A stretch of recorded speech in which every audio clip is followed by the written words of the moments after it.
지수를 보면 정말 일희일비하게 되는 요즘인데요. 사실 좋은 종목만 찾는다면, 그 종목이 잘 편입만 돼 있다면 매일매일이 기다려지지 않을까 싶습니다. 종목 발굴에 내공 있는 분 오늘도 함께합니다. 교보증권 테헤란로 지점 최성환 지점장 모셨습니다. 안녕하세요. 네, 안녕하십니까. 네, 오늘도 시장을 이길 수 있는 유망 탑3 종목 준비하셨는데요. 어떤 이야기부터 풀어볼까요?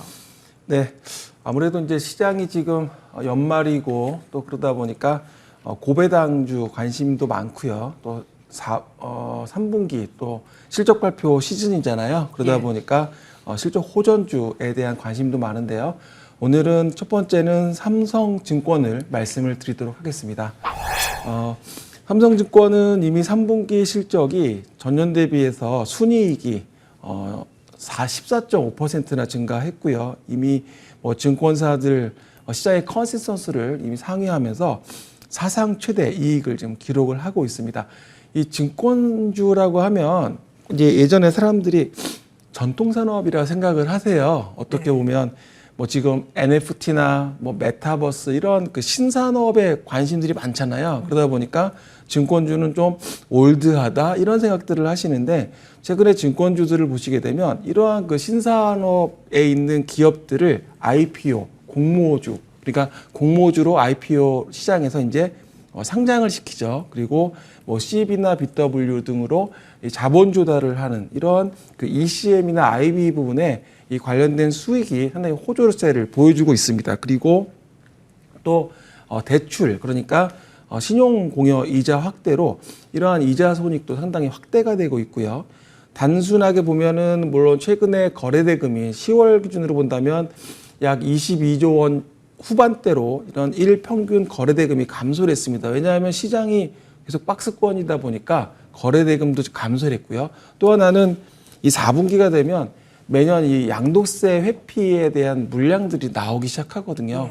그래서 내년 1월이 되면 또 1월 효과가 또 있습니다. 그래서 올 연말에 비워놨던 그러한 그 중소형주 양도세 회피 물량들을 1월이 되면 다시 채워줍니다. 그래서 주가 그때 급등을 하게 되고요, 보통. 그래서 1월 효과를 생각한다면 지금 빠지고 있는 중소형주에 대해서도 당연히 좋은 회사들은 관심을 가지셔야 되겠죠. 그래서 이러한 여러 가지 이슈들이 지금 저도 증권회사에 있지만 이런 증권주들이 상대적으로 좀 저평가된 경우가 많이 있는데 특히 삼성증권은 그 중에서도 PBR로 본다면 올해 예상 실적으로 0.7배, PER도 한다면 5.2배입니다.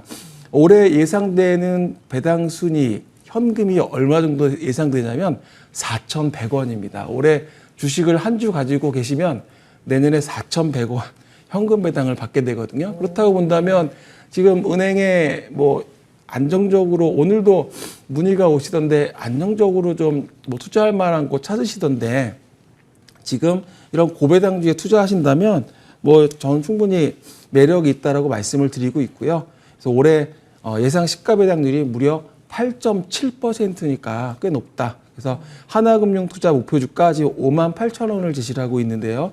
제가 말씀드린 것처럼 이런 NFT, 메타버스 이런 신산업 관련돼서도 증권주들도 이런 회사들을 상장시키고 IPO하고 또 그리고 CBBW 등 자금 조달하고 그래서 관련되어 있기 때문에 증권주에 대해서도 좀 관심을 가지시고 특히 이 중에서 삼성증권 오늘 좀 말씀을 드리겠습니다. 네. 고배당주라고 인식되는 사실 통신주들도 보면은 배당률이 한 4~5% 정도 되죠. 삼성증권이 정말 많이 주네요. 8.7% 예상 시가 배당률입니다. 배당주 이제 안전 핀도 체크를 해주셨습니다. 첫 번째 삼성증권 기억해 보도록 하고요. 다음 종목 이어가 보도록 할까요? 네. 환절기가 되니까 제가 자꾸 콧물을 훌쩍거리는데 이게 온도차가 많이 나니까 건강 유의하시기 바랍니다. 핌스 두 번째로 말씀을 드리겠는데요.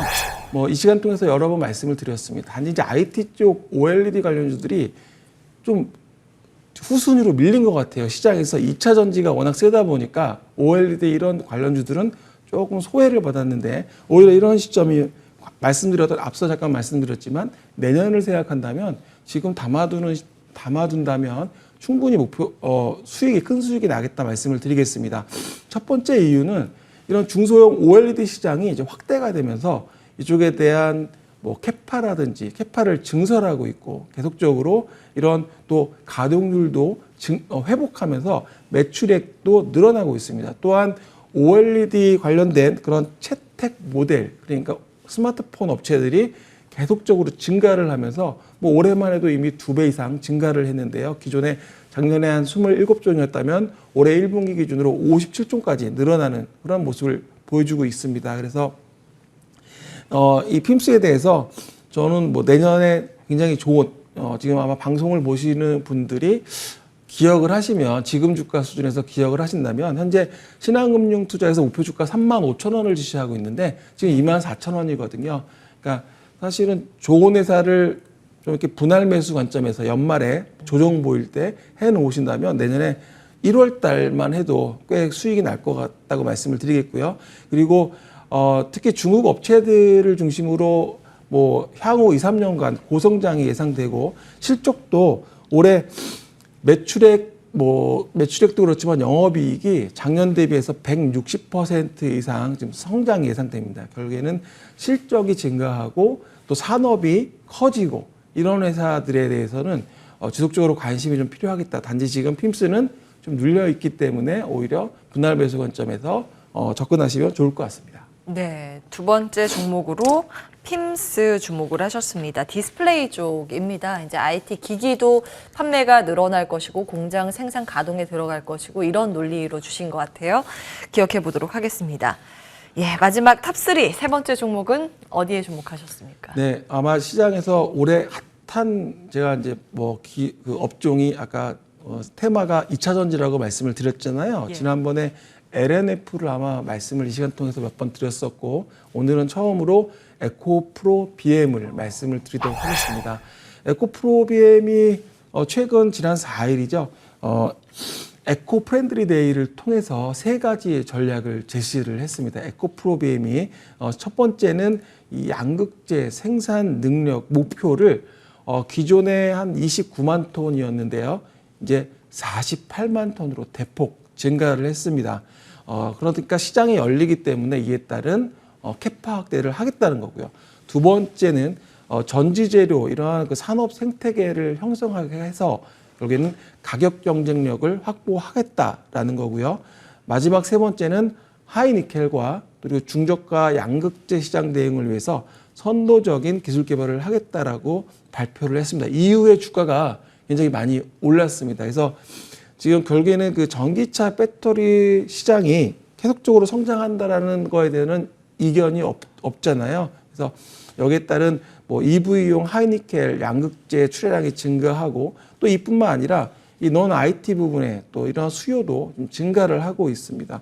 향후에 계속 전기차 뭐 앵커님도 그렇지만 차를 나중에 바꾸신다면 대부분 지금 전기차로 할 생각이 많으시잖아요. 기존에 네. 가솔린이나 이제 그런 시장은 이제 뭐 몇 년 후가 되면 사라질 시장으로 본다면 이 전기차에 대한 결국에 니즈는 계속 있고 여기에 맞춰서 에코프로 BM도 캐파도 늘리고 투자도 늘리겠다라는 겁니다. 그래서 증권사들이 지금 목표 주가를 계속 올려주고 있어요. 그래서 DB금융투자도 목표 주가 지금 67만 원 제시를 하고 있거든요. 지금 50만 원대 초반인데 뭐 여기서 충분히 여기서 더 올라갈 수 있다라는 겁니다. 그래서 제가 LNF도 말씀드렸지만 뭐 에코프로 BM과 뭐 관련된 뭐 천보도 있고요. 이런 관련된 회사들은 2차 전지 시장, 그러니까 전기차 시장뿐만 아니라 관련돼서 계속 성장하기 때문에 관심을 좀 가지실 필요가 있겠다 이렇게 말씀드리겠습니다. 네. 에코프로 BM 여전히 이제 시장의 상승의 룸이 남아 있다라는 관점, 전기차 전환에 대해서 이제 개화기라는 점에 주목을 하신 모양이에요. 사실 주가 같은 경우에는 5월 대비했을 때 한 3배 정도 뛰긴 했는데 지속적으로 이 따라붙고 있는 증권사의 목표가 상향 조정 러쉬 여기에도 체크 포인트로 말씀을 주셨습니다. 자, 오늘의 세 종목 삼성증권, 핌스, 에코프로, BM이었습니다. 지금까지 교보증권 테헤란로 지점 최성원 지점장과 함께했네요. 고맙습니다. 네, 감사합니다. 네, 출발 성공 투자 준비된 순서는 여기까지입니다. 환율이 안정세를 찾아가고 있습니다. 오전에 NDF 환율이 1,200원 호가가 떠서 놀라신 분들 많으셨을 텐데요. 지금 속보로 전해지는 건 단순 오류일 가능성이 높다고 합니다. 1,180원 밑에서 달러당 원화가격이 거래되면서 안정된 흐름 보여주고 있습니다. 다만 아쉬운 건 외국인들이 그렇게 크게 매수폭을 확대하지 않고 있다는 점인데 수급 상황 따져가시면서 오늘도 대응 전략 꼼꼼히 체크해 가셔야겠습니다. 저희는 여기서 인사드립니다. 끝까지 시청해주신 여러분 고맙습니다.